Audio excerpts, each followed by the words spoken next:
ಕರ್ನಾಟಕದಲ್ಲಿ ಗ್ಯಾರಂಟಿ ಯೋಜನೆಗಳು ಸಕ್ಸಸ್ ಆಗ್ತಾ ಇದೆ. ಇದೇ ಪಕ್ಕದ ತೆಲಂಗಾಣದಲ್ಲಿ ಗ್ಯಾರಂಟಿ ಯೋಜನೆಗಳ ಗಾಡಿ ಪಂಕ್ಚರ್ ಆಗಿ ಹೋಗ್ಬಿಟ್ಟಿದೆ.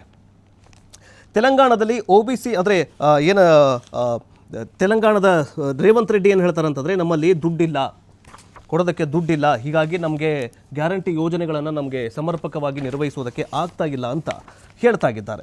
ಗ್ಯಾರಂಟಿ ಜಾರಿ ಬೆನ್ನಲ್ಲೇ ಆರ್ಥಿಕ ಸಂಕಷ್ಟ, ಸಂಬಳ ನೀಡೋದಕ್ಕೂ ಕೂಡ 4,000 ಕೋಟಿ ಸಾಲ ಮಾಡಿದ್ದೇವೆ ಅಂತ ರೇವಂತ್ ರೆಡ್ಡಿ ಹೇಳಿದ್ದಾರೆ. ಗ್ಯಾರಂಟಿ ಸ್ಕೀಮ್ಗಳಿಂದ ಆರ್ಥಿಕ ಸಂಕಟದ ಸುಳಿಯಲ್ಲಿ ಸಿಲುಕಿರುವಂತಹ ತೆಲಂಗಾಣ ಸರ್ಕಾರ ಇದೀಗ ನೌಕರರ ಸಂಬಳ ಪಾವತಿಗೂ ಪರದಾಡುವ ಪರಿಸ್ಥಿತಿ ನಿರ್ಮಾಣವಾಗಿದೆ ಅಂತ ಮುಖ್ಯಮಂತ್ರಿ ರೇವಂತ್ ರೆಡ್ಡಿ ಬಹಿರಂಗಪಡಿಸಿದ್ದಾರೆ.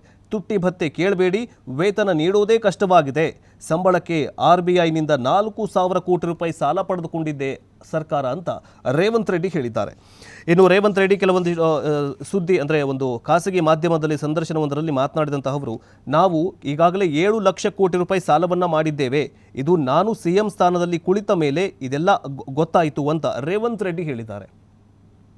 ಒಬ್ಬ CMಗೆ ಕುರ್ಚಿ ಮೇಲೆ ಕೂತ ನಂತರನೇ ಏನೇನು ಸಮಸ್ಯೆ ಇದೆಯಂತ ಗೊತ್ತಾಯ್ತಂತ ರೇವಂತ್ ರೆಡ್ಡಿ ಹೇಳ್ತಿದ್ದಾರೆ. ಯಾಕೆ ರಾಜ್ಯದಲ್ಲಿ ಮತವನ್ನು ಕೇಳಬೇಕಾದ್ರೆ, ಮತವನ್ನು ಪಡಿಬೇಕಾದ್ರೆ, ಮತದಾರ ಜನರ ಸಮಸ್ಯೆಗಳನ್ನು ಆಲಿಸಬೇಕಾದ್ರೆ ಆಲಿಸಾದರೂ ನೀವು CM ಆಗಬೇಕಿತ್ತಲ್ಲ, ಅದು ಇನ್ನೂ ಗೊತ್ತೇ ಇಲ್ಲ ಅವ್ರಿಗೆ.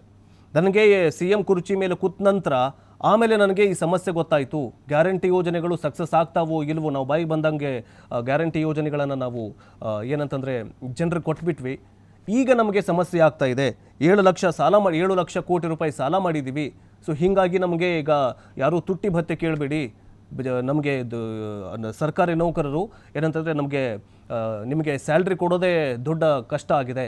ಸೊ ಈ ಥರದ ಉಡಾಫೆ ಇದಕ್ಕೆ ಏನನ್ನೋದು ಉಡಾಫೆ ಉತ್ತರ ಅನ್ನೋದಾ ಅಥವಾ ಏನನ್ನೋದಾ ಗೊತ್ತಾಗ್ತಾ ಇಲ್ಲ. ಇನ್ನು CM ಅಂದರೆ ಈ ಹಿಂದಿನ CM KC ಚಂದ್ರಶೇಖರ್ ರಾವ್ 6.5 ಲಕ್ಷ ಕೋಟಿ ರೂಪಾಯಿ ಸಾಲವನ್ನು ಮಾಡಿದರು. ಅದರಂತೆ ಈಗ ಸದ್ಯ ತೆಲಂಗಾಣ ಸರ್ಕಾರ 7 ಲಕ್ಷ ಕೋಟಿ ರೂಪಾಯಿ ಸಾಲ ಮಾಡಿದೆ. ಬಿಕಾಸ್ ಯಾವುದಕ್ಕಂತಂದರೆ ಈ ಗ್ಯಾರಂಟಿ ಯೋಜನೆಗಳಿಗೆ ಅಂತ ಹೇಳಲಾಗ್ತಾ ಇದೆ. ಪಕ್ಕದ ರಾಜ್ಯದಲ್ಲಿ ತೆಲಂಗಾಣದಲ್ಲಿ ಗ್ಯಾರಂಟಿ ಯೋಜನೆಗಳು ಸಕ್ಸಸ್ ಆಗ್ತಾ ಇಲ್ಲ, ಎಲ್ಲ ಕಡೆ ಫ್ಲಾಪ್ ಆಗ್ತಾ ಇದೆ. ಹಿಮಾಚಲ ಪ್ರದೇಶದಲ್ಲೂ ಫ್ಲಾಪ್ ಆಯಿತು, ಇಲ್ಲೂ ಕೂಡ ಫ್ಲಾಪ್ ಆಗ್ತಾ ಇದೆ. ಆದರೆ ಕರ್ನಾಟಕದಲ್ಲಿ ಸಮರ್ಪಕವಾಗಿ ಇಡೀ ರಾಜ್ಯದ ಜನರಿಗೆ, ಕರ್ನಾಟಕದ ಜನರಿಗೆ ಗ್ಯಾರಂಟಿ ಯೋಜನೆಗಳು ಏನಂತಂದರೆ ತಲುಪ್ತಾ ಇದೆಯಲ್ಲ, ಇದು ರಾಜ್ಯ ಸರ್ಕಾರ ಅಂದರೆ ಕಾಂಗ್ರೆಸ್ ಸರ್ಕಾರದ ಒಂದು ಸಕ್ಸಸ್ ಅಂತಲೇ ಹೇಳಬಹುದು, ಒಂದು ಇತಿಹಾಸ ನಿರ್ಮಾಣ ಮಾಡಿದೆ ಅಂತಲೂ ಕೂಡ ಹೇಳಬಹುದು.